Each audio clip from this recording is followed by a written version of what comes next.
technical director. All of the actors you'll be hearing tonight are volunteering their time and their talent from their homes to bring a little bit of entertainment into your homes. Many of them first met each other just 15 minutes ago when they logged into this Zoom meeting, and we want to thank them very much for joining us, whether it is their first time or their 50th. We would also like to send a special thanks to our friend, Your Friendly Neighborhood Shakespeare, for hosting this on his pages. Check out his website, shakespeareapproves.com, and his Patreon at patreon.com/Shakespeare. We are looking forward to his Friday night series, Shakespeare Reviews, and his upcoming Shakespeareance that is next Saturday, October 3rd. You can find out more about him at the aforementioned website or by visiting his Facebook page, Shakespeare Approves, Your Friendly Neighborhood Shakespeare. We'd also like to thank Noah Stanzione for teaching us how to pronounce some things. We hope we do him proud, and we apologize in advance. As always, we want to acknowledge and thank all of the medical professionals and essential workers who have been working to keep us all as healthy and safe as possible. And we also want to acknowledge those demonstrating and protesting. Quite simply, Black Lives Matter. If you are interested in more information about our totally volunteer organization, check out our website, zenithplayers.com. Feel very free to check out our very attractive donations page. 100% of all those donations go towards production costs, which these days consist of the various subscriptions that allow for these readings to happen. If you would like to read with us in future projects, just send us an email at casting@zenithplayers.com and we will get you on board. Join us Monday as we read Dracula, and next Saturday as we return to Shakespeare with Hamlet. For now, though, please relax and enjoy Jeff Balla, Matthew Kisher, Casey Lee Saligian, Mira Singer, Noah Stanzione, Shakira Searle, Debbie Lockwood, Titania Lovett-Spence, Andrea Atwood, and Emily Durango as Electra.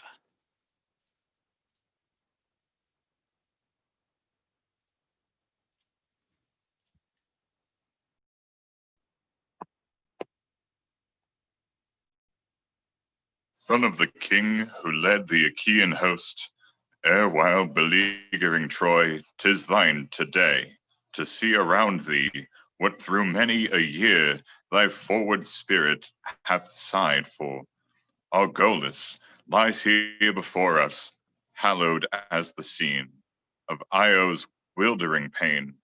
Yonder the Mart, named from the wolf-slaying god, and there, to our left, Hera's famed temple, for we reach the bourne of far-renowned Mycenae.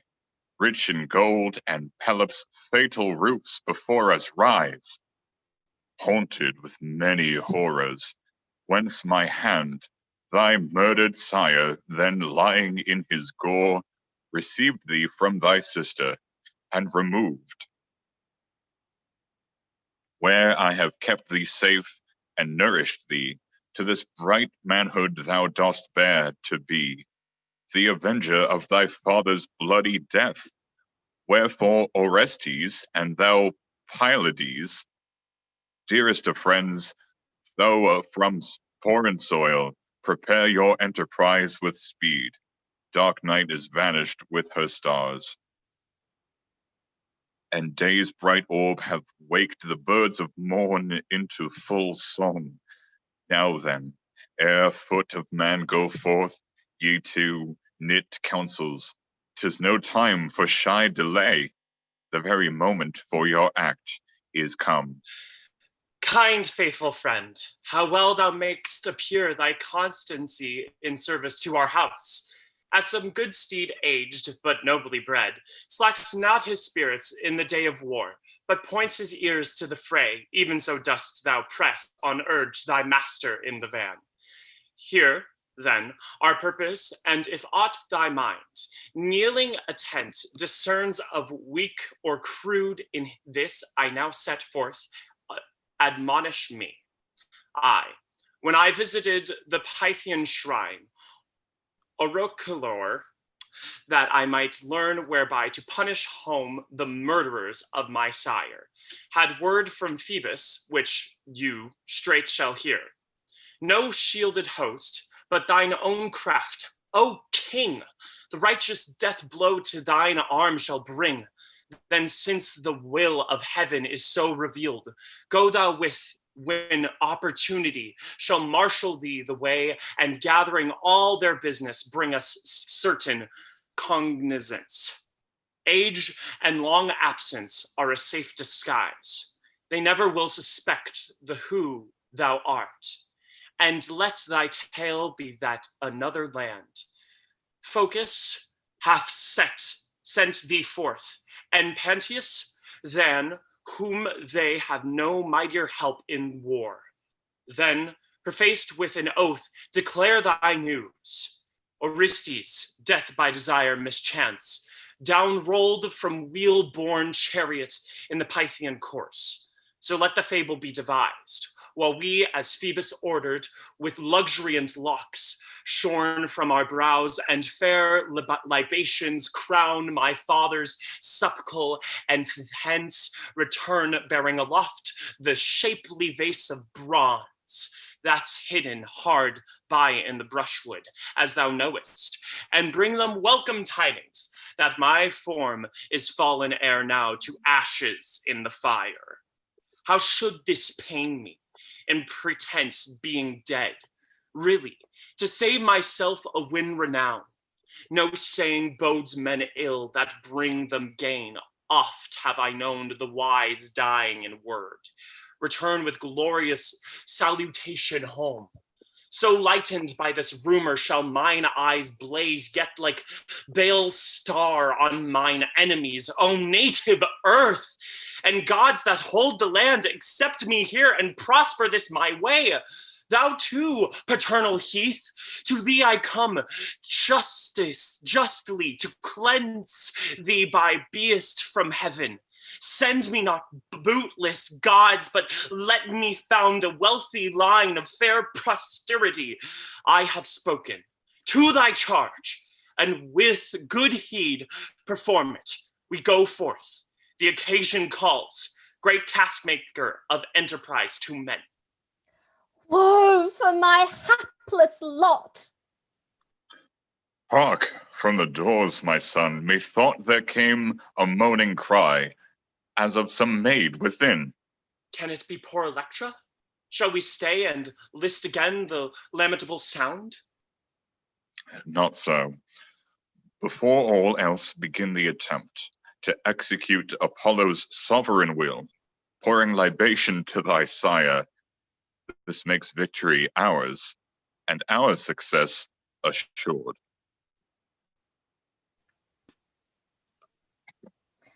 Oh, purest light, and air by earth alone measured and limitable. How oft have ye heard many a piercing moan, many a blow full on my bleeding breast, when gloomy night hath slackened pace and yielded to the day. And through the hours of rest, 'tis well known to my sad pillow in yon house of woe, what vigil of scant joyance keeping, while all within are sleeping. For my dear father without stint I groan, whom not in bloody fray the war god in the stranger land received with hospitable hand, but she that is my mother and her groom, as woodman fell the oak, cleft through the skull with murdering stroke. And o'er this gloom, no ray of pity save from only me goes forth on thee, my father, who didst die a cruel death of piteous agony. But now will I cease from my crying and sad mourning lay, while I behold the sky glancing with myriad fires all this fair day. But like some brood bereaved nightingale with far heard wail, here at my father's door my voice shall sound. Oh, home beneath the ground, Hades unseen, and dread Persephone, and darkling Hermes, the curse revered.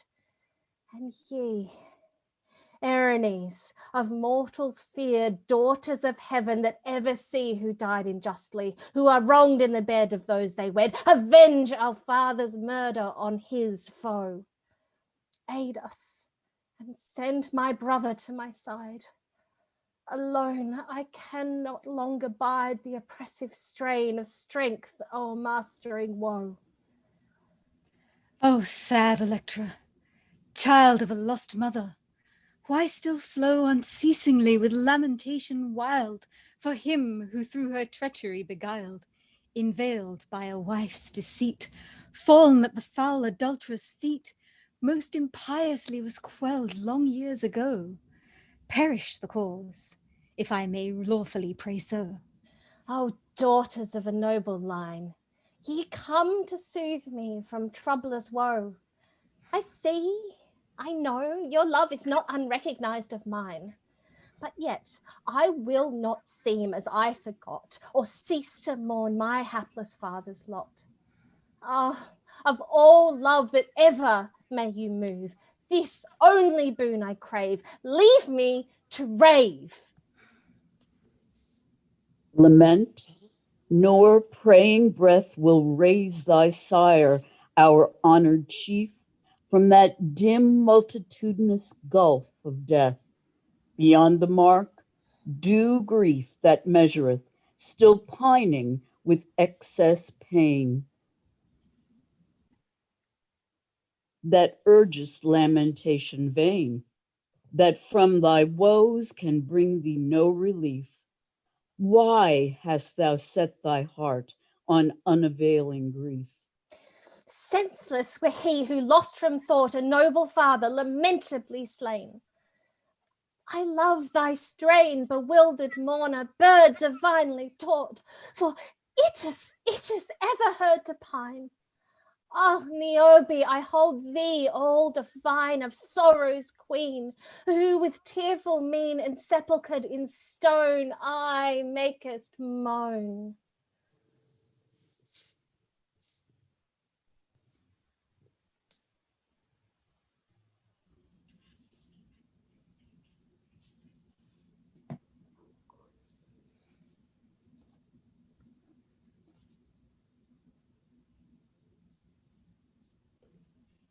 Not unto thee alone have sorrow come, daughter, that thou shouldn't carry grief so far. Beyond those dwellers in the palace home, who of thy kindred are, and own one source with thee.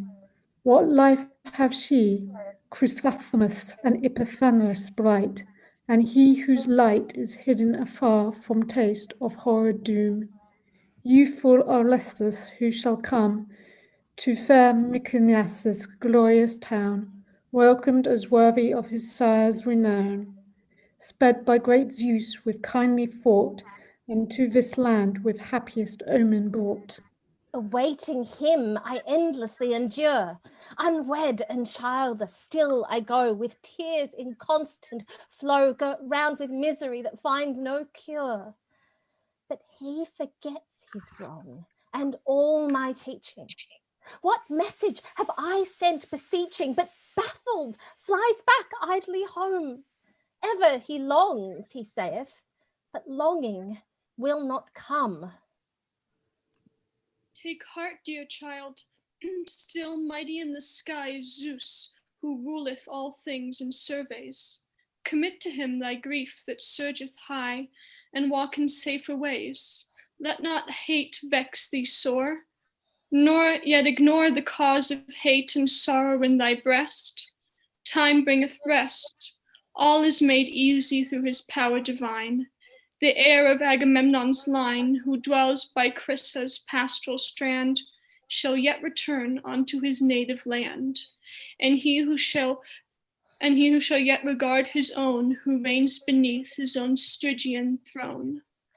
Meanwhile, my life falls from me in despair. Years pass and patience naught avails. My heart within me fails. Orphaned, I pine without protecting care, and like a sojourner, all unregarded, at slave-like labor unrewarded, I toil within my father's hall, thus meanly attired and starved, a table-serving thrall. Sad was thy greeting when he reached the strand. Piteous thy crying where thy father lay on that fell day, when the bronze edge with dire effect was driven. By craft 'twas planned, by frenzied lust the blow was given. mother and father of a monstrous birth, whether a god there wrought or mortal of the earth. Oh, day beyond all days that yet have rolled, most hateful in thy course of light. Oh, horror of that night. Oh, hideous feast abhorred, not to be told. How could I bear it when my father's eye saw death advancing from the ruthless pair, conjoint in cruel villainy, by whom my life was plunged in black despair?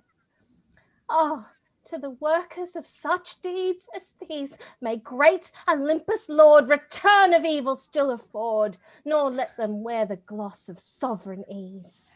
Take thought to keep thy crying within bound. Does not thy sense enlighten thee to see how recklessly in now thou winnest undeserved woe? Still art thou found to make thy misery overflow through self-bred gloomy strife. But not for long shall one alone prevail who strives against the strong. 'Twas dire oppression taught me my complaint. I know my rage a quenchless fire, but naught, however dire, shall visit this my frenzy with restraint, or check my lamentation while I live. Dear friends, kind women of true Argive breed, say, who can timely counsel give, or word of comfort suited to my need? Beyond all cure shall this my cause be known. No counsel more. Ah, leave, vain counsellors, and let me grieve with ceaseless pain unmeasured in my moan. With kind intent, full tenderly my words are meant, like a true mother pressing heart to heart. I pray thee, do not aggravate thy smart. But have my miseries a measure? Tell, can it be well to pour forgetfulness upon the dead? Hath mortal head conceived a wickedness so bold? Oh, never may such brightness shine for me, nor let me peaceful be with aught of good my life may still enfold. If from wide echoing of my father's name the wings of keen lament I must withhold, sure holy shame and pious care would vanish among men if he, mere earth and nothingness, must lie in darkness, and his foes shall not again render him blood for blood in amplest penalty. Less from our own desires, my child, we came, than for thy sake. But if we speak amiss, take thine own course. We still will side with thee. Full well I feel that too impatiently I seem to multiply the sounds of woe. Yet suffer me, dear women. Mighty force compels me. Who that had a noble heart and saw her father's cause as I have done, by night and day more outrage could refrain? Are my woes lessening? Are they not in bloom? My mother, full of hate and hateful proved, while I in mine own house must dwell with these, my father's murderers, and by them be ruled, dependent on their bounty even for bread. And then what days suppose you I must pass when I behold a Jesus on the throne that was my father's? When I see him wear such robes and pour libations by the hearth where he destroyed him. Lastly, when I see their crowning insolence, our regicide laid in my father's chamber beside her, my mother, if she still must bear the name when resting in those arms. Her shame is dead. She harbours with blood guiltiness and fears no vengeance, but as laughing at the wrong, she watches for the hour wherein with guile she killed our sire, and orders dance and mirth that day of the month, and joyful sacrifice of thanksgiving. But within the house beholding, I weep and pine and mourn that feast of infamy, called by my father's name all to myself. for not even grief may flow as largely as my spirit would desire. That so-called princess of a noble race o'ercrowds my wailing with loud obloquy.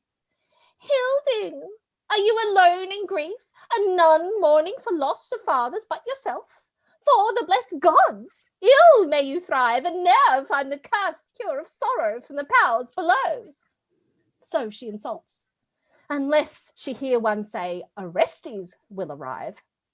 Then, standing close, she shouts like one possessed into mine ear. These are your doings, this your work, I trow. You stole Orestes from my gripe and placed his life with fosterers, but you shall pay full penalty. So harsh is her exclaim. And he at hand, the husband she extols, hounds on the cry, the prince of cowardice. From head to foot, one mass of pestilent harm. Tongue doughty champion of this woman's war. I, for Orestes ever languishing to end this, am undone. For evermore intending, still delaying, he wears out all hope, both here and yonder. How then, friends, can I be moderate or feel the touch of holy resignation? Evil fruit cannot but follow on a life of ill. Say, is Egiathopus near while thus you speak, or have he left the palace? We would know. Most surely. Never think if he were by, I could stray out of door. He is abroad. Then with less fear I may converse with thee. Ask what you will, for he is nowhere near. First of thy brother I beseech thee tell. How deem'st thou? Will he come, or still delay? His promise comes, but still performance sleeps. Well may he pause who plans a dreadful deed. I pause not in his rescue from the sword. Fear not. He will bestead you. He is true. But for that faith, my life had soon gone by. No more I see approaching from the house thy sister, by both parents of thy blood, Clythethroth in her hand an offering, such an old custom yields to those below. What converse keeps thee now beyond the gates, dear sister? Why this talk in the open day? Wilt thou not learn after so long to cease from vain indulgence of a bootless rage? I know in my own breast that I am pained by what thou grievest at, and if I had power, my censure of their deeds would soon be known. But in misfortune I have chosen to sail with lowered canvas rather than provoke with puny strokes invulnerable foes. I would thou didst the like, though I must own the right is on thy side and not on mine. But if I mean to dwell at liberty, I must obey, and all the stronger will. 'Tis strange and pitiful. Thy father's child can leave him in oblivion and subserve the mother. All thy schooling of me springs from her suggestion, not of thine own wit. Sure, either thou art senseless, or thy sense deserts thy friends. Treason or dullness, then choose. You declared but now, if you had strength, you would display your hatred of this pair. Yet, when I plan full vengeance for my sire, you aid me not, but turn me from the attempt. What's this but adding cowardice to evil? For tell me, or be patient till I show, what should I gain by ceasing this my moan?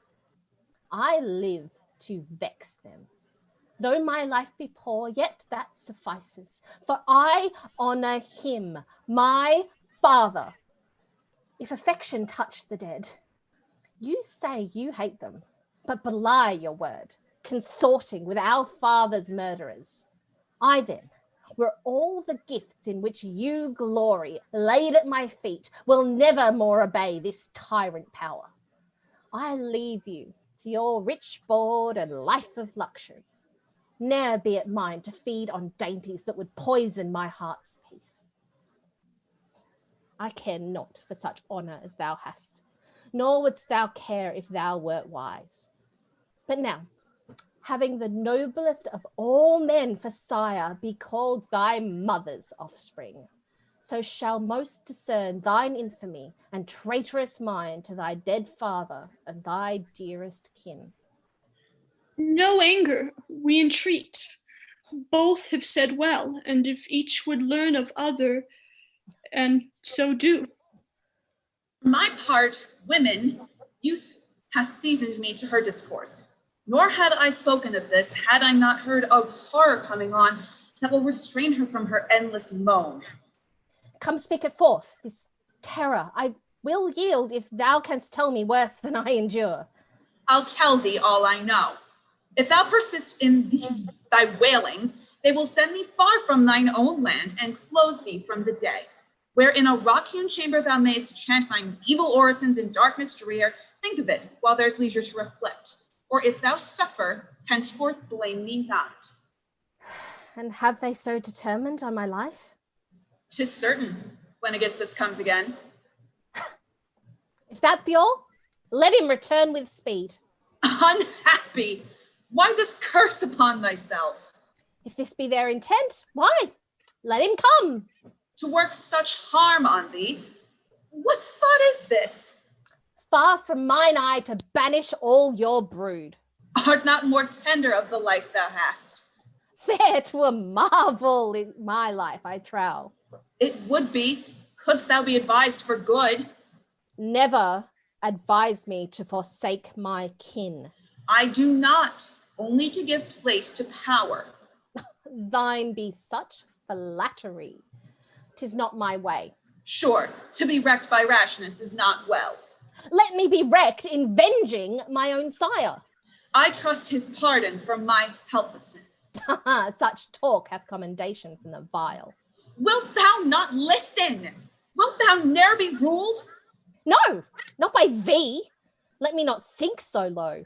Then I will hie me on mine errand straight.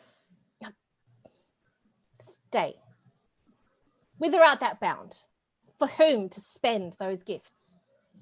Sent by my mother to my father's tomb to pour libations to him. How?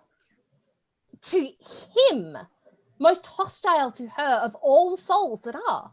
Who perished by her hand, so thou wouldst say. What friend hath moved her? Who hath cared for this? Methinks 'twas some dread vision seen by night. Gods of my father, oh, be with me now.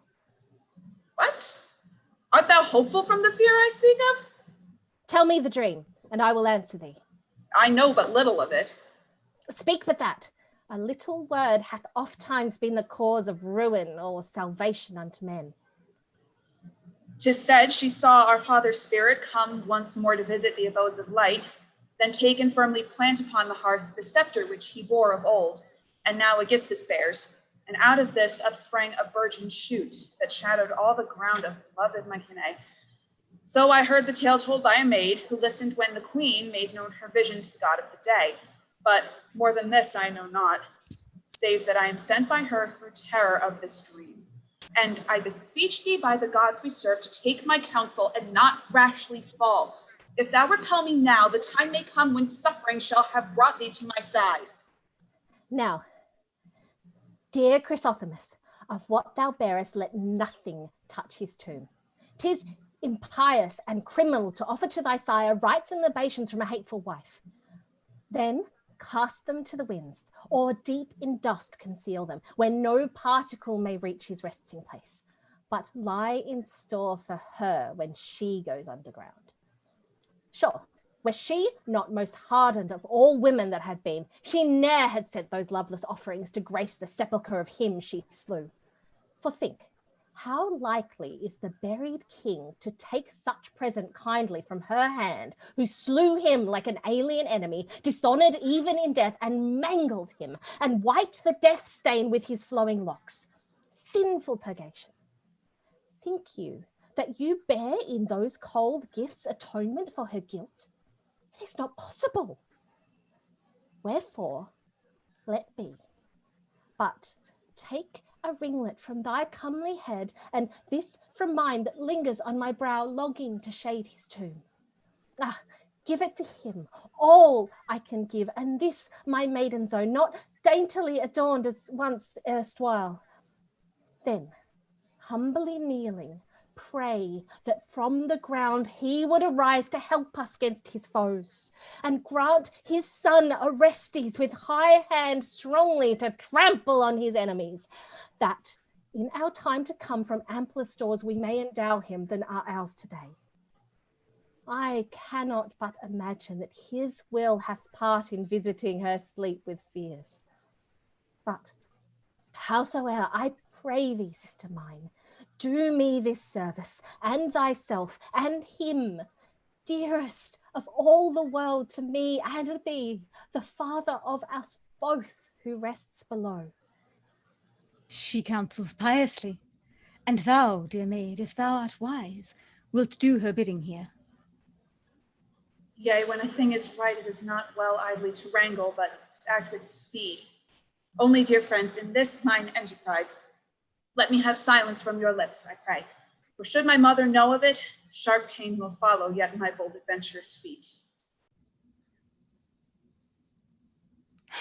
An erring seer am I, of sense and wisdom lorn.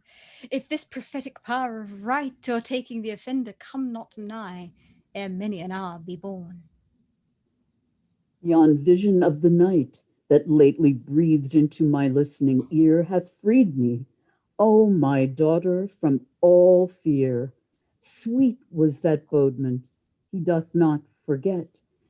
The Achaean lord that gave thee being, nor yet the bronzen griding axe edged like a spear, hungry and keen, though dark and stains of time that in the hour of hideous crime quelled him with cruel butchery, that too remembers and shall testify.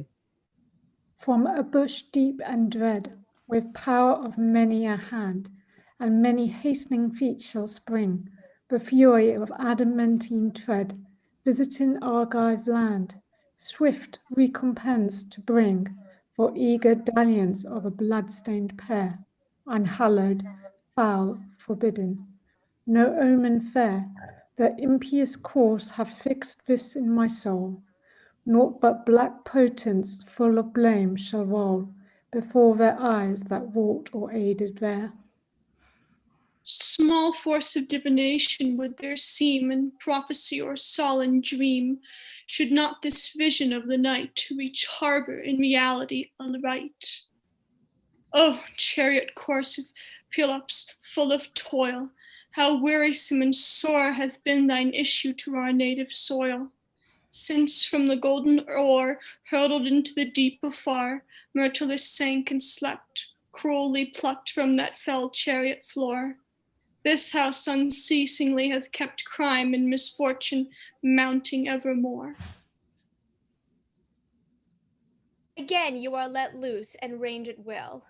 I, for Aegisthus is not here, who barred your rashness from defaming your own kin beyond the gates.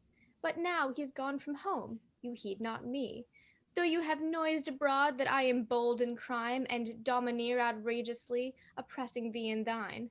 I am no oppressor, but I speak thee ill, for thou art ever speaking ill of me. Still holding forth thy father's death, that I have done it? So I did. I know it well. That I deny not, for not I alone, but justice slew him. If you had sense, to side with justice ought to be your part. For who but he of all the Greeks, your sire, for whom you whine and cry, who else but he took heart to sacrifice unto the gods thy sister? Having less of pain, I trow, in getting her, than I that bore her knew. Come, let me question thee. On whose behalf slew he my child? Was't for the Argive host? What right had they to traffic in my flesh? Menelaus was his brother. Wilt thou say he slew my daughter for his brother's sake? How then should he escape me? Had not he, Menelaus, child twain, begotten of her, whom to reclaim that army sailed to Troy? Was death then so enamored of my seed that he must feast thereon and let theirs live? Or was the god-abandoned father's heart tender toward them and cruel to my child? Doth not this argue an insensate sire? I think so. though your wisdom may demur, and could my lost one speak, she would confirm it. For my part, I can dwell on what I have done without regret. You, if you think me wrong, bring reasons forth and blame me to my face. Thou canst not say this time that I began and brought this on me by some taunting word. But, so you'd suffer me, I would declare the right both for my sister and my sire. Thou hast my sufferance, nor would hearing vex if ever thus you turned your speech to me. Then I will speak. You say you slew him. Where could there be found confession more depraved, even though the cause were righteous? But I'll prove no rightful vengeance drew thee to the deed, but the vile bands of him you dwell with now. Or ask the huntress Artemis what sin she punished when she tied up all the winds round Olus. I will tell thee, for her voice thou ne'er mayest hear. 'Tis rumoured that my sire, sporting within the goddess's holy ground, his foot disturbed a dappled heart, whose death drew from his lips some rash and boastful word. Wherefore Latona's daughter in fell wrath stayed the army, that in quittance for the dear my sire should slay at the altar his own child. So came her sacrifice. The Achaean fleet had else no hope of being launched to Troy nor to their homes. Wherefore, with much constraint and painful urging of his backward will, hardly he yielded, not for his brother's sake. But grant thy speech were sooth, and all were done in aid of Menelaus. For this cause hadst thou the right to slay him? What high law ordaining? Look to it. In establishing such precedents, thou dost not lay in store repentance for thyself. For if by right one die for one, thou first will be destroyed if justice finds thee. But again, observe the hollowness of thy pretended plea. Tell me, I pray, what cause thou dost uphold in doing now the basest deed of all, chambered with the blood guilty, with whose aid thou slewest our father in that day. For him you now bear children, ousting from their right the stainless offspring of a holy sire. How should this plea for pardon? Wilt thou say that thou dost avenge thy daughter's injury? Oh, shameful plea! Where is the thought of honour if foes are married for a daughter's sake? Enough. No words can move thee. Thy rash tongue with checkless clamour cries that we revile our mother. Nay, no mother, but the chief of tyrants to us. For my life is full of weariness and misery from thee and thy paramour, while he abroad, Orestes, our one brother who escaped hardly from thy attempt, unhappy boy, wears out his life, victim of cross mischance. Oft hast thou taunted me with fostering him to be thy punisher. And this, be sure, had I but strength, I had done. Now for this word, proclaim me what thou wilt, evil in soul, or loud in cursing, or devoid of shame. For if I am infected with such guilt, methinks my nature is not fallen from thine. I see her fuming with fresh wrath. The thought of justice enters not her bosom now. What thought of justice should be mine for her, who at her age can so insult a mother? Will shame withhold her from the wildest deed? Not unashamed, assure thee, I stand here, little as thou mayst deem it. Well, I feel my acts untimely and my words unmeet. But your hostility and treatment force me against my disposition to this course. Harsh ways are taught by harshness. Brazen thing! Too true it is that words and deeds of mine are evermore informing thy harsh tongue. The shame is yours, because the deeds are yours. My words are but their issue and effect. By sovereign Artemis, whom still I serve, you'll rue this boldness when Aegisthus comes. Athena, your anger bears you off, and ne'er will let you listen, though you gave me leave. Must I not even sacrifice in peace from your harsh clamor when you've had your say? I have done. I check thee not.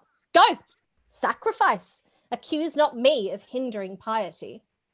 Then lift for me those fruitful offerings, while to Apollo, before whom we stand, I raise my supplication for release from doubts and fears that shake my bosom now. And, O defender of our house, attend my secret utterance. No friendly ear is that which hearkens for my voice. My thought must not be blazoned with her standing by, lest through her envious and wide babbling tongue she fill the city full of wild surmise.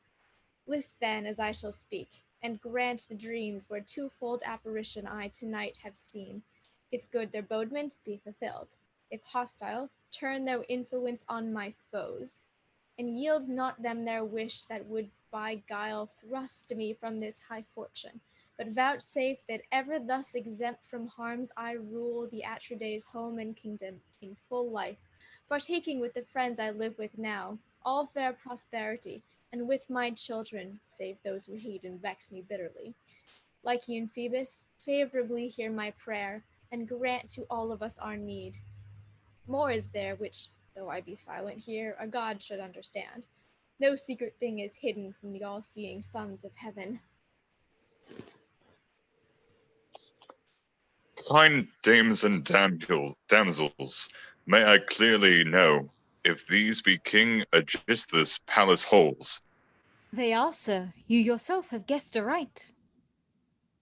May I guess further that in yonder dame I see his queen? She looks right royally. Is she, no other, whom your eyes behold? Princess, all hail. To thee and to thy spouse I come with words of gladness from a friend. That auspice I accept, but I would first learn from thee who of men hath sent thee forth. Thenodius the Phocian, with a charge of weight. Declare it, stranger. Coming from a friend, thou bringst us friendly tidings, I feel sure. Orestes' death. Ye have the sum in brief. Oh, me! Undone! This day is ruin to me. What? Let me hear again. Regard her not. Again I say it. Orestes is no more. Undone! Undone! Farewell to life and hope. See thou to thine own case. Now, stranger, tell me in true discourse the manner of his death. For that I am here, and I will tell the whole. He, entering on the great arena famed as Hela's pride to win a Delphian prize, on hearing the loud summons of the man calling the foot race which hath trial first, came forward a bright form, admired by all, and when his prowess in the course fulfilled the promise of his form, he issued forth, dowered with the splendid meed of victory. To tell a few out of the many feats of such a hero were beyond my power. Know then, in brief, that of the prizes set for every customary course proclaimed, by order of the judges the whole sum victoriously he gathered, happy deemed by all, declared an Argive, and his name Orestes, son of him who levied once the mighty armament of Greeks for Troy. So fared he then, but when a god inclines to hinder happiness, not even the strong are scatheless. So another day, when came at sunrise the swift race of charioteers, he entered there with many a rival car, one from Achaea, one from Sparta, 2 Libyan commanders of the chariot yoke, and he among them 5th, with steeds of price from Thessaly, the 6th Aetolia sent with chestnut mares, the 7th a Magnete man, the 8th with milk-white colts from Aeta's vale, the 9th from god-built Athens, and the 10th Batia gave to make the numbers full.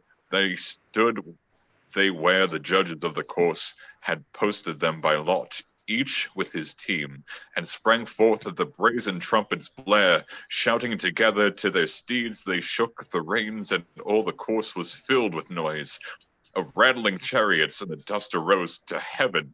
Now all in confused throng spared not the goad, each eager to outgo the crowded axles and snorting steeds, for close about his nimbly circling wheels and stooping sides fell flakes of panted foam. Orestes, ever nearest at the turn, with whirling axles seemed to graze the stone, and loosing with free rein the right-hand steed that pulled the side rope, held the near one in. So for a time all chariots upright moved, but soon the Aeaeans' hard-mouthed horses broke from all control, and wheeling as they passed from the 6th circuit to begin the 7th, smote front to front against the Balkan car. And when that one disaster had befallen, each dashed against his neighbor and was thrown, till the whole plain was strewn with chariot wreck. Then the Athenians, skilled to ply the rein, drew on one side and heaving to, let pass the rider-crested surge that rolled in the midst.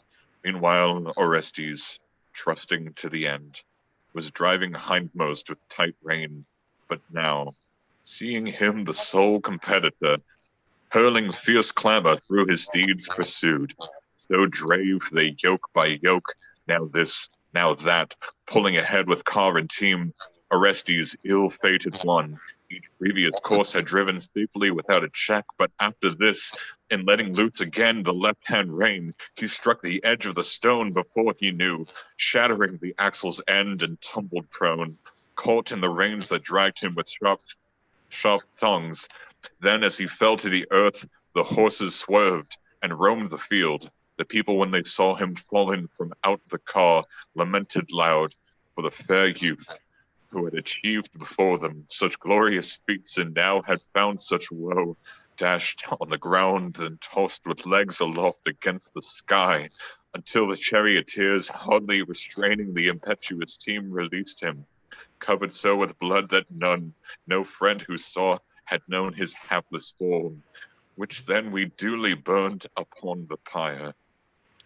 And straightway men appointed to the task from all the Phaeacians bare his mighty frame, poor ashes, narrowed in a brazen urn, that he may find in his own fatherland his share of sepulture. Such our report, painful to hear, but unto us, who saw the mightiest horror that e'er met mine eye.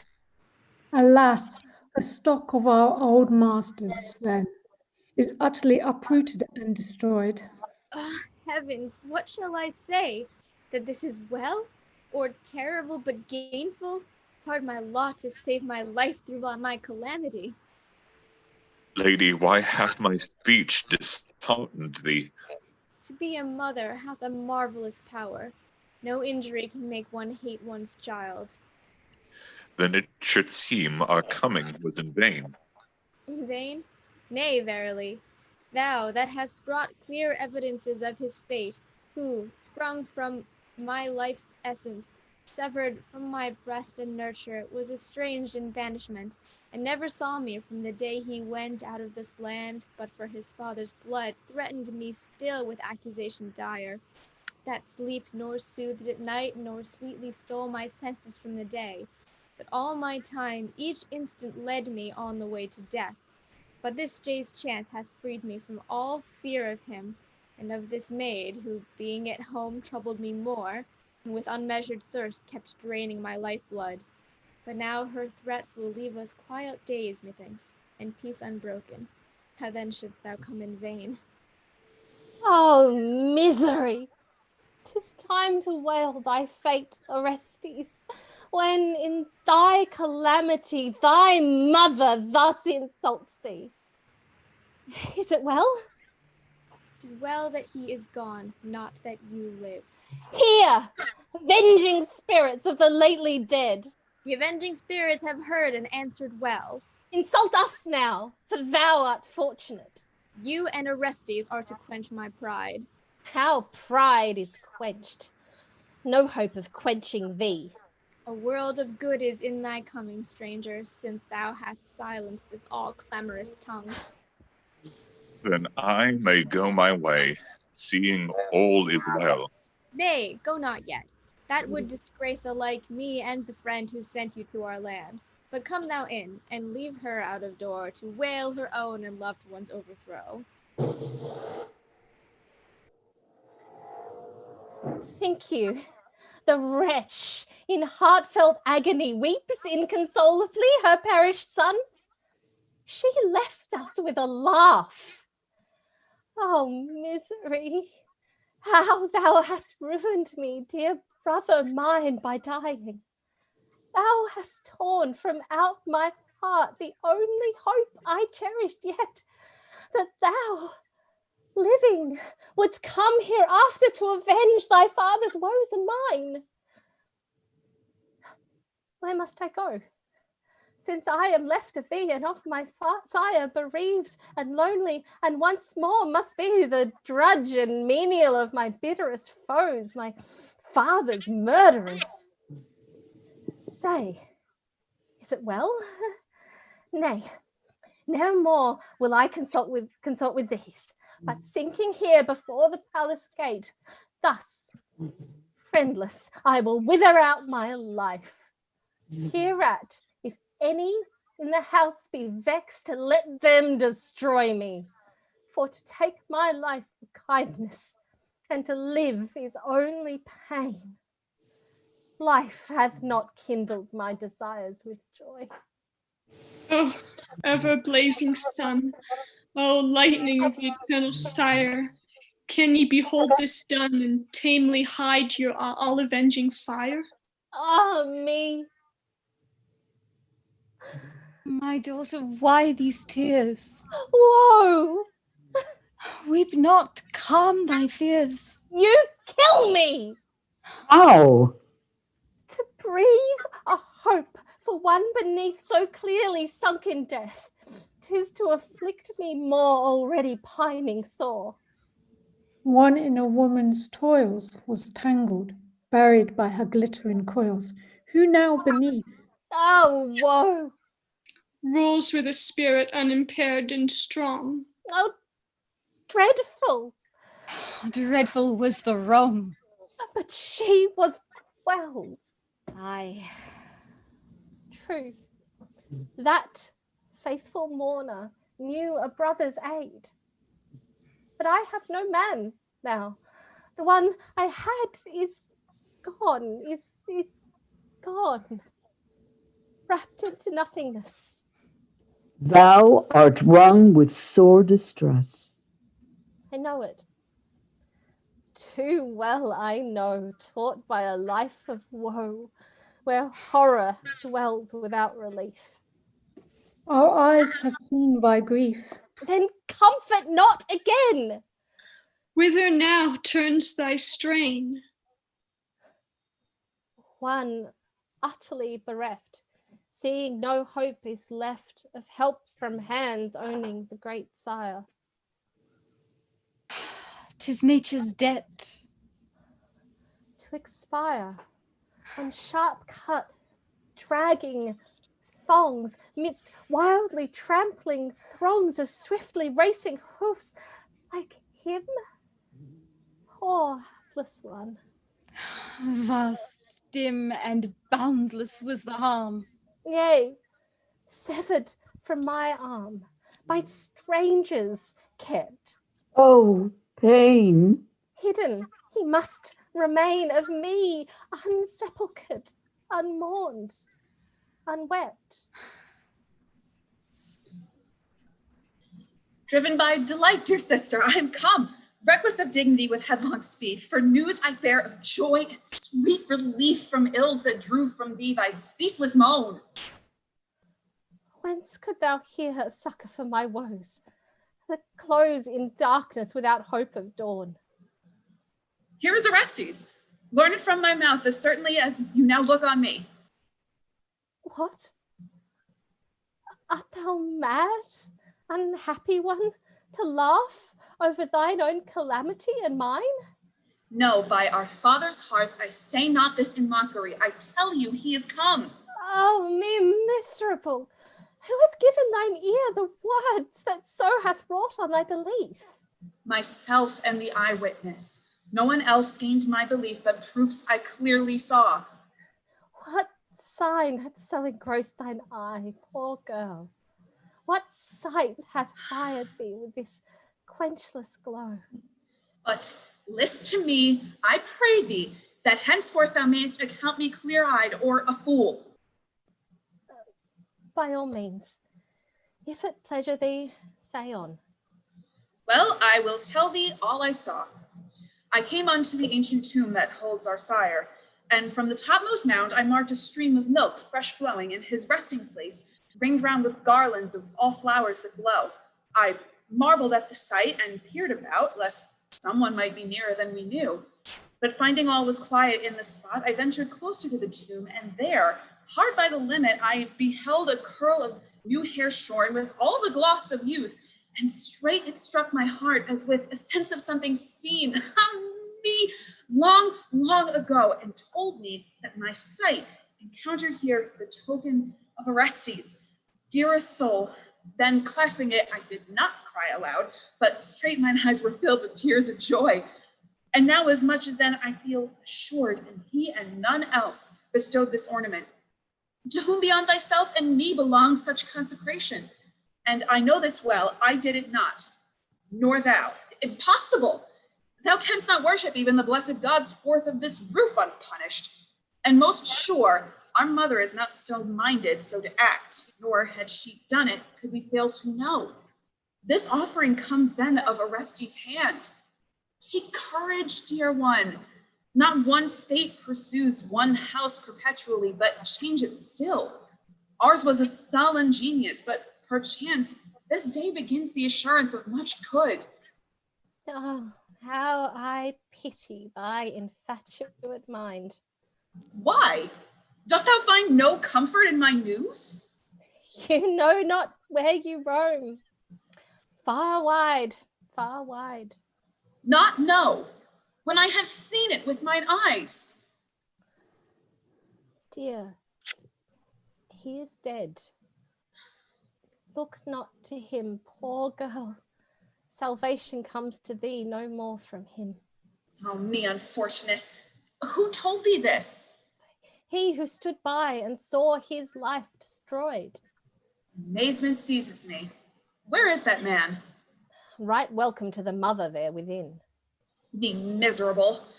Who then can have decked with all those ceremonies our father's tomb? I cannot but suppose some hand hath brought these gifts in memory of Orestes, dead. Oh, cruel fate. While I in ecstasy sped with such news, all ignorant it seems of our dire fortune, and arriving, find fresh sorrows added to the former woe. It is so, sister. Yet if thou wilt list to me, thou mayest disperse this heaviness. What, shall I raise the dead again to life? I did not mean so. I am not so fond. What bid you then that I have power to do? To endure courageously what I enjoin. So it make profit, I will not refuse. Remember, without toil no plan may thrive. I know it, and will aid thee to my power. Then hearken my resolve. Thou seest now, we have no friendly succor in the world, but death has taken all, and we are left two only. I, so long as I could hear my brother lived and flourished, still had hope he would arise to wreak his father's blood. But now that he is gone, to thee I turn, to help thy sister boldly to destroy the guilty author of our father's death, Aegisthus. Wherefore hide it from thee now? Yea, sister, till what term wilt thou remain inactive? To what end? What hope is yet left standing? Surely thou hast cause to grieve, bobbed of thy father's opulent heritage, and feeling bitterly the creeping years that find thee still a virgin and unwed. Nay, nor imagine thou shalt ever know that blessing. Not so careless of his life is King Aegisthus as to risk the birth of sons from us to his most certain fall. But if thou wilt but follow my resolve, first thou shalt win renown of piety from our dead father and our brother too, who rest beneath the ground, and shalt be free for evermore in station and is birth, and nobly matched in marriage, for the good draws gazers still to them. Then seest thou not what meed of honour, if thou dost my will, thou shalt apportion to thyself and me? For who, beholding us, what citizen, what foreigner will not extend the hand of admiration and exclaim, see, friends, these scions of one stock, these noble twain, these that have saved their father's house from woe, who once, when foes were mighty, set their life upon a cast and stood forth to avenge the stain of blood. Who will not love the pair and do them reverence? Who will not give honour at festivals and in the throng of popular resort to these in chief for their high courage and their bold emprise? Such fame will follow us in all the world, living or dying, still to be renowned. Then comply, dear sister, give thy sire this toil, this labour to thy brother give. End these my sufferings, end thine own regret. The well-born cannot bear to live in shame. In such affairs, for those who speak and hear, wise thoughtfulness is still the best ally. True, noble women. And before she spake, sound thought should have prevented the rash talk that now hath proved her reckless. What wild aim beckons thee forth in arming this design, whereto thou wouldst demand my ministry? Dost now perceive thou art not man, but woman, of strength inferior to thine enemies, their genius daily prospering more and more, whilst ours is dwindling into nothingness? Who then that plots against a life so strong shall quit him of the danger without harm? Take heed we do not add to our distress, should someone hear of this our colloquy. Small help and poor advantage 'twere for us to win brief praise and then inglorious die. Nay, death is not so hateful as when one desiring death is balked of that desire. And I beseech thee, ere in utter ruin we perish and make desolate our race, refrain thy rage. And I will guard for thee in silence these words unrealized, if thou wilt learn this wisdom from long time having no strength to bend before the strong. Comply. Then prudence and a heedful mind, no fairer treasure can be found for men. Thy words have not surprised me. Well I knew the good I offered would come back with scorn. I, all alone and with a single hand, must do this, for it shall not rest undone. Would thou hadst been thus minded when our sire lay dying? In one act thou hadst compassed all. My spirit was the same, my mind was less.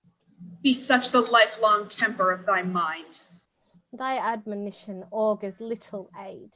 Yea, for the attempt would bring me certain bane. I envy thy prudence, hate thy fear. Even when thou speakest me fair, I will endure it. Take heart, that will never be thine from me. Long time remains to settle that account. I find no profit in thee. Go thy way. Profit there is, hadst thou a mind to learn. Go to thy mother and declare all this. I am not so in hatred of thy life. Yet know the shame that thou wouldst prepare for me. No, not shame, but care for thine estate. Must I still follow as thou thinkest good? When thou hast wisdom, thou shalt be the guide. 'Tis hard when error wears the garb of sense. Right, that is the misfortune of your case. Why, feel you not the justice of my speech? Justice may chance to bring me injury. I care not I to live by such a rule. Well, if you do it, you will find me wise. Well, I will do it, naught dismayed by thee. Speak you plain, sooth, and will you not be counseled? No, for bad counsel is of all most hateful. You take the sense of nothing that I say. Long since, not newly, my resolve is firm. And I will go. Thy heart will ne'er be brought to praise my words, nor I thine action here. Then go within. I will not follow thee, though thou desire it vehemently. None would be so fond to hunt on a cold trail. If this seem wisdom to thee, then be wise thy way. But in the hour of misery, when it hath caught thee, thou wilt praise my words. Wise are the birds of the air, that with true filial care for those provide convenient food who gave them birth, who wrought their good. Why will not men the like perfection prove? Else by the fires above in heavenly rectitude, fierce recompense they shall not long elude. Oh, darkling rumour, world o'er wandering voice that piercest to the shades beneath the ground, to dead Atrides waft a sound of sad reproach, not bidding him rejoice. Stained is the ancestral hall, broken the battle call, that heretofore his children twain in loving concord did sustain. Alone, deserted, vexed, Electra sails, storm-tossed with rugged gales, lamenting evermore like piteous Philomel, and pining sore for her lost father. Might she but bring down that twofold fury, caring not for death, but ready to resign her breath. What maid so worthy of a sire's renown? None who inherit from a noble race, complying with things base, will let their ancient glory be defiled. So 'twas thy choice, dear child. Though homeless misery to win a twofold prize, purging the sin and shame that cloud the Argive name, so to be called most noble and most wise. Mayst thou surprise thy foes in wealth and power, as o'er thee now they tower, since I have found thee not in brightest estate, nor blessed by wayward fate, but through thy loyalty to heaven's eternal cause, wearing the stainless crown of perfectest renown, and richly dowered by the mightiest laws. Say, dames and damsels, have we heard aright, and speak we the goal of our desire? And what desire or quest hath brought thee hither? I seek Aegisthus, dwelling all this while. Welcome. The tongue that told thee hath no blame. Which of you all will signify within our joint rival, not unwelcome here? This maiden, if the nearest should report. Mistress, wilt thou go yonder and make known that certain Phocians on Aegisthus wait? Oh, can it be that you are come to bring clear proofs of that sad rumor we have heard? I know not what ye have heard. Old Strophius charged me with tidings of Orestes' fate. What? Stranger, how this terror steals on me. Bearing scant remnants of his body dead in this small vase thou seest, we bring them home. Oh, sorrow, thou art here. I see full well that burden of my heart in present view. If thou hast tears for Og Orestes suffered, know that he lies within this vessel's room. Ah, sir, by all in heaven, if yonder urn hide him, give it once unto my hand, that o'er that dust I may lament and mourn myself and mine own house and all our woe. Bring it and give her, whosoever she be, for not an enemy. This petition shows it, but of his friends or kindred is this maid. Oh, monument of him whom all else I loved, sole relic of Orestes' life, how cold is this thy welcome, is the hope wherein I decked thee as I sent thee forth. Then bright was thy departure, whom I now bear lightly, a mere nothing in my hands. Would I had gone from life ere I dispatched thee from my arms that saved thee to a land of strangers, stealing thee from death. For then thou hadst been quiet on that far-off day, and had thy portion in our father's tomb. Now thou hast perished in the stranger land, far from thy sister, lorn and comfortless, and I, oh wretchedness, neither have bathed and laid thee forth, nor from the blazing fire collected the sad burden as was meet, but thou, when foreign hands have tended thee, comest a small handful in a narrow shell. Woe for the constant care I spent on thee of old, vainly with such toil. For never wast thou thy mother's darling, nay, but mine, and I of all the household most thy nurse, while sister was thy voice to me. But now all this is vanished in one day, dying with thy death. Thou hast carried all away as with a whirlwind, and art gone. No more my father lives.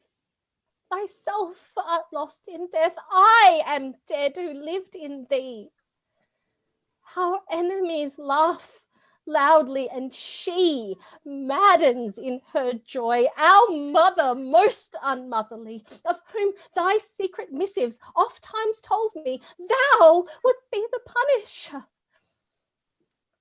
But that fair hope, the hapless genius of thy lot and mine, hath reft away, and gives thee thus to me. For thy loved form, thy dust and fruitless shade. Oh, bitterness, oh, piteous sight, woe, oh, sent on thy dire journey, dearest one, how thou hast ruined me. Thou hast indeed, dear brother. Then receive me to thyself, hide me in thy covering, there to dwell, me who am nothing with thy nothingness forever. Yea, when thou wert here above, I ever shared with thee in all, and now I would not have thee shut me from thy tomb. Oh, let me die and follow thee. The dead, my mind assures me now, have no more pain. Electra, think, thou hadst a mortal sire, and mortal was thy brother. Grieve not far. Oh me! What shall I speak, or which way to turn the desperate word? I cannot hold my tongue. What pain o'ercomes thee? Wherefore speakest thou so? Can this be famed Electra I behold? No other? In sad case, as you may see. Ah, deep inside was this calamity. Is it possible that thou shouldst grieve for me? Oh, ruined form! Abandoned to disgrace! And 'tis me you mean, stranger. I feel it now. Woe's me, untrimmed for bridal, hapless maid! Why this fixed gaze, O stranger? That deep groan? Oh, how all unknowing was I of mine ill! What thing hath passed to make it known to thee? The sight of thee attired with boundless woe. And yet thine I see little of my pain. Can aught be still more hateful to be seen? I have my dwelling with the murderers. Of whom? What evil would thy words disclose? Of him who gave me birth. I am their slave. Whose power compels thee to this sufferance? One called my mother, most unmotherly. How? By main force or by degrading shames? By force and shames and every kind of evil. And is there none to secure or prevent? None. Him I had, you give me here in dust. How mine eye pities thee with this will, poor maid. No, now, none ever pitied me but you. None ever came whose heart like sorrow wrung? Is it possible we have some kinsmen here?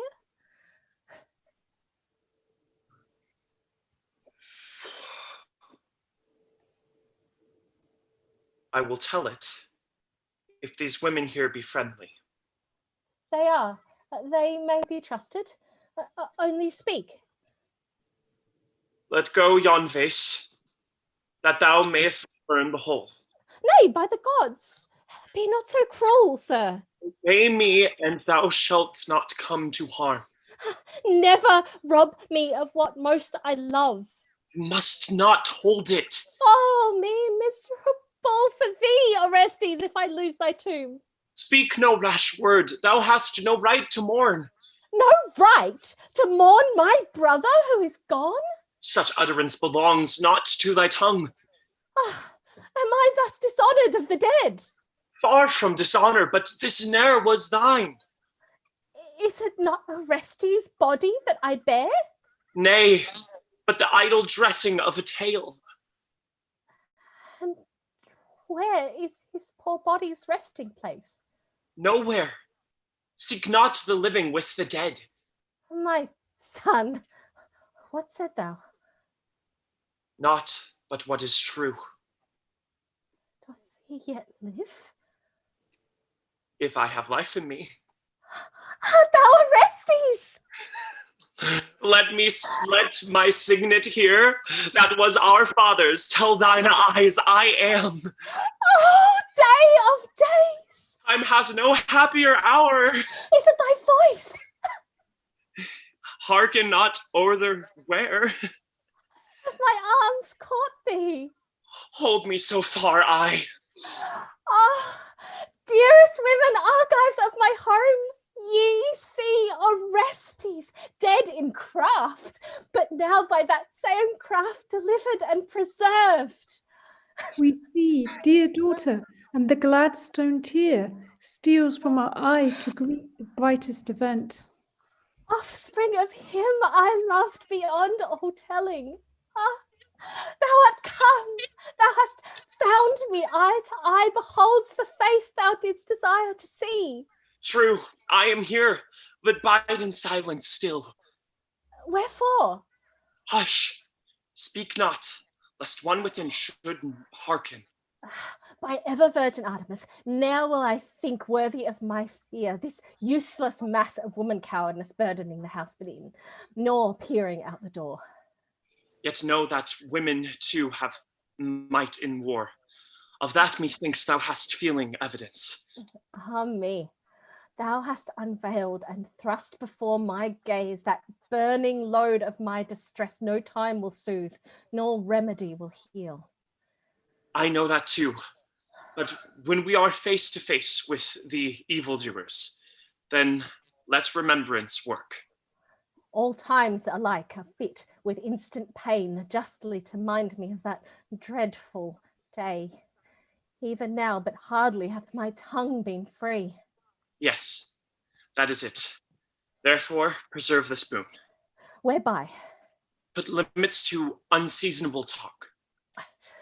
Ah, brother, who, when thou art come, could find it meet to exchange language for silence as thou bidst me do.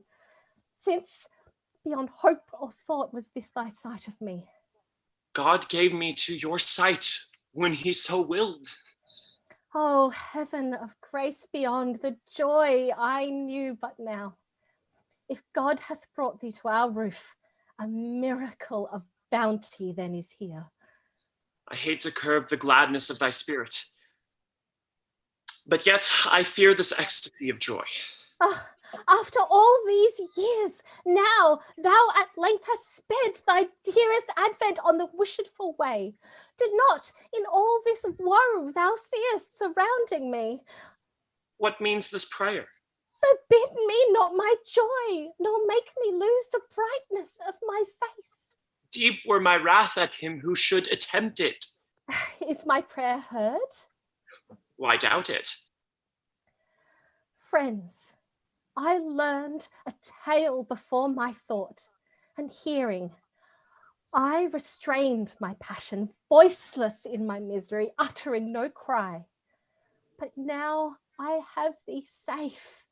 Now, dearest, thou art come with thy blessed countenance, which I can never forget, even at the worst of woe. A truce now to unnecessary words. My mother's vileness and Aegithus' waste, draining and squandering with spendthrift hand, our patrimony, telling me not anew.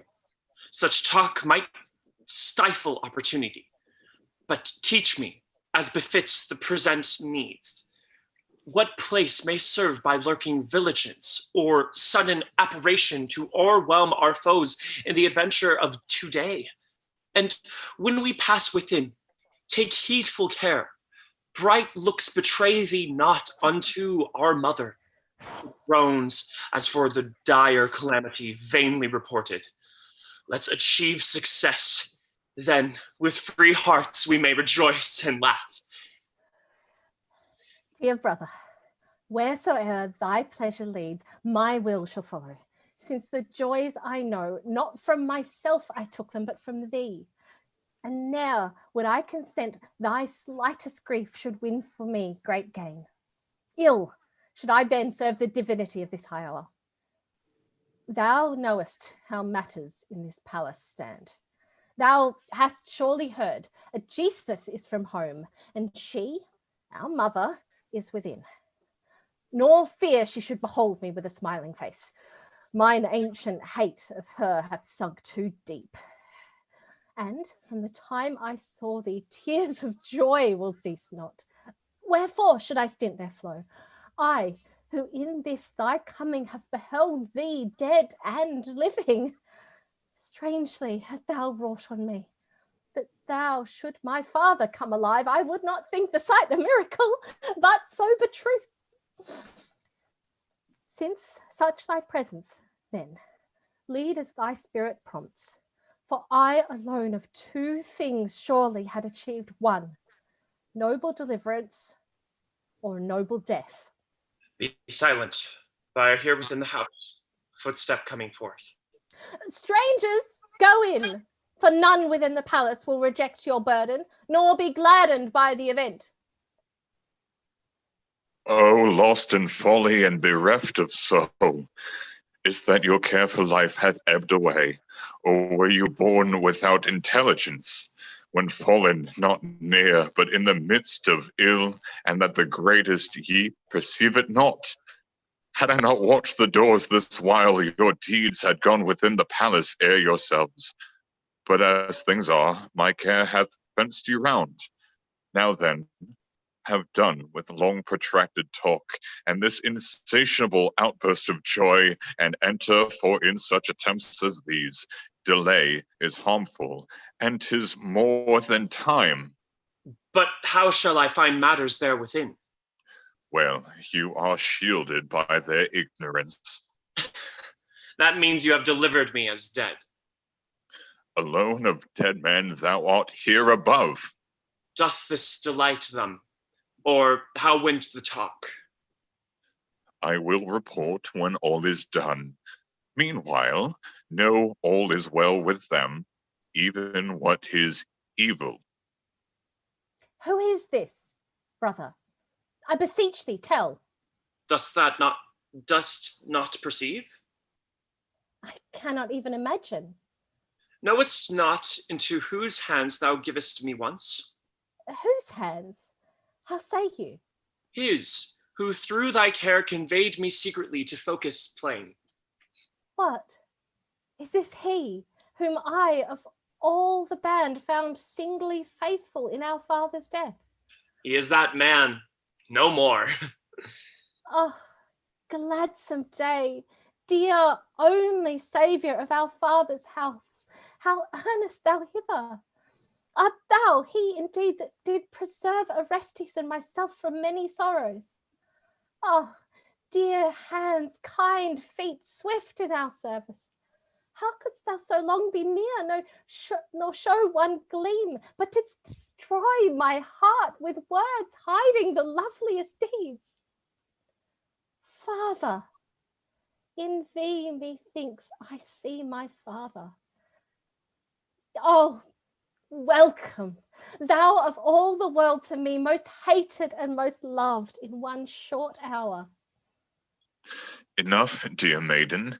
Many nights and days are circling hitherward that shall reveal in clear recountment all that came between. But to you two that stand beside I tell, now is your moment, with the queen alone, and none of men within.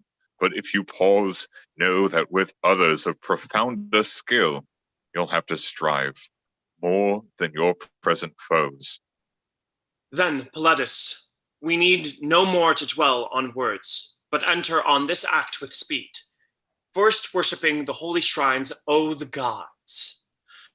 That were my fathers, harbored at the gate. O King Apollo, hear them graciously, and hear me too, that with incessant hand honoured thee richly from thy former store. And now, fierce slayer, I importune thee and woo thee with such gifts as I can give. Be kindly aidant to this enterprise, and make the world take note what meed of bane heaven still bestows on men's iniquity. Lo, where the war god moves with soft, sure footstep on to his design, breathing hot slaughter of an evil feud. Even now, the inevitable hounds that track dark deeds of hideous crime are gone beneath the covert of the domes. Not long in wavering suspense shall hang the dreaming presage of my wistful soul. For lo, within is led with crafty tread the avenger of the shades, even to his father's throne of ancient power, and in his hand the bright new sharpened death. And Hermes, Maia's son, is leading him, and hath concealed the guile even to the fatal end in clouds of night. His time of weary waiting all is o'er. Oh, dearest women, they are even now about it. Only bide in silence still. What is the present scene? She decks the vase for burial, and they both are standing by. And wherefore hast thou darted forth? To watch Odysseus' coming, that he enter not at all unawares. Woe for the house, desert of friends and filled with hands of death! A cry within! Did you hear it not, friends?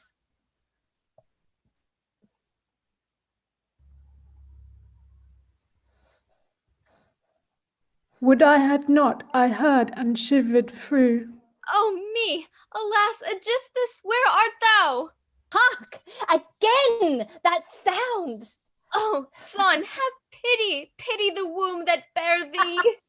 Thou hast none for him, nor for his father in that day. Poor city, hapless race, thy destiny today wears thee away, away. What morn shall see thy face? Oh, I am smitten. Give a second stroke if thou hast power. Oh, me, again. Would thou wert shrieking for Aegisthus too. The curse hath found, and they in earth who lie are living powers today.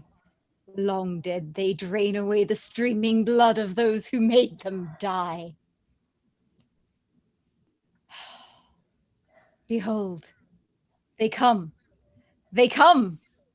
with red hand dripping as he moves with drops of sacrifice the war god loves. My wilted heart is dumb. How is it with you, brother? If Apollo spake rightfully, the state within is well. Wretched one, is she dead? No more have fear, thou shalt be slighted by the mother's will. Cease, for I see Aegisthus near in view. In again, boys. Where do ye behold the tyrant? To our hand from yonder gate, he comes with beaming look. Haste, with what speed ye may, stand on the doorway stone, that having thus much done, ye may do all today. Fear not, we will perform it. Speed ye now, follow your thought. We are already there. Leave matters here to me. All shall go well. Few words as if in gentleness, 'twere good to utter in his ear, that eager and unaware, one step may launch him on the field of blood. Which of you know where are the Phocian men who brought the news I hear? Orestes' life hath suffered shipwreck in a chariot race. You, I question you in former times so fearless. You methinks most feelingly can tell us, for it touches you most near. I know, assure thee, else had I not heard the dearest of all fortunes to my heart. Where are the strangers then? Enlighten me. Yonder, their hostess entertained them well. And they did certainly report him dead. Not only so, they showed him to our sight. May this clear evidence be mine to see? I envy not the sight that waits you there. Against their want, thy words have given me joy.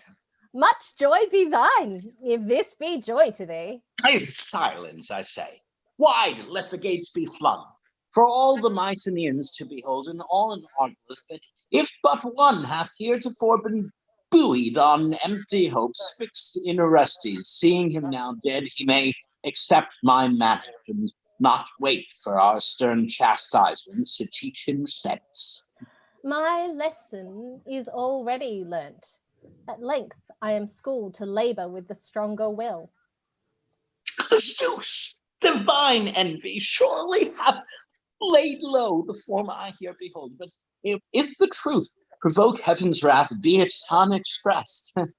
Unveil, off with all hindrance, that mine eye may see and I may mourn my kinsman as I should. Thyself put forth thy hand, not mine but thine, to look and speak with kindness to this course. I will, for thou advisest well, but thou call Clytemnestra if she be within.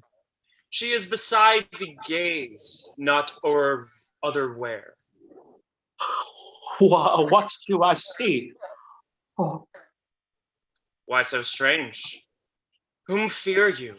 Who are the men into whose midmost toils all hapless I am fallen? Ha! Knowest thou not thou hast been taking living men for dead? I understand that saying. Woe is me, I know Orestes' voice addresseth me. A prophet! How went thou so long deceived? Undone, yet let me speak one word. Brother, by heaven, no more. Let him not speak. When death is certain, what do men in woe gain from a little time? Kill him at once. And, killed, expose him to such burial from dogs and vultures as beseemeth such, far from our view. Naught less will solace me for the remembrance of a life of pain. Go in and tarry not. No contest this of verbal question. but of life or death.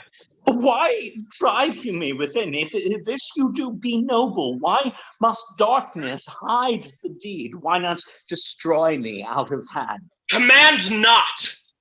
Enter in the place where ye cut down my father. Thou shalt yield thy life to me. Is there no help but this abode must see the past and future ills of Pelops' race? Thine anyhow, that I can prophesy with perfect inspiration to thine ear. The skill you boast belonged not to your sire. You question and delay. Go in. Lead on. Nay, go thou first. That I may not escape thee. No, that thou mayest not have thy wish in death. I may not stint one drop of bitterness, and would this doom were given without reprieve, if any tried to act beyond the law to kill them, then the wicked would be few. O seed of Atreus, how triumphantly through grief and hardness thou hast freedom found, with full achievement in this onset crowned. Thank you for joining us for Electra. Big thanks again to our friend, your friendly neighborhood Shakespeare. You can visit him at his website, shakespeareapproves.com, or on Facebook, Shakespeare Approves, your friendly neighborhood Shakespeare. We've got links to all of his content, including where to get tickets for his Shakespeareans next Saturday in the comments of this video. We would once again like to thank all of the actors who have volunteered to read with us this evening. Thank you so much for joining us. If you enjoyed this reading, all of our past readings are available on our Facebook page, on our YouTube channel, and a little better organized on our website, zenithplayers.com. If you want more information on us, including how to be one of these actors surrounding my face right now, you can head to our Facebook page, Zenith Players, and send us a message, or send an email to casting@zenithplayers.com, and I will get back to you as soon as possible. We want to continue to express our support to everyone out there working to keep us safe and those continuing to protest and demonstrate. Join us Monday for Dracula, and next Saturday as we return to Shakespeare with Hamlet. Thank you, and good night.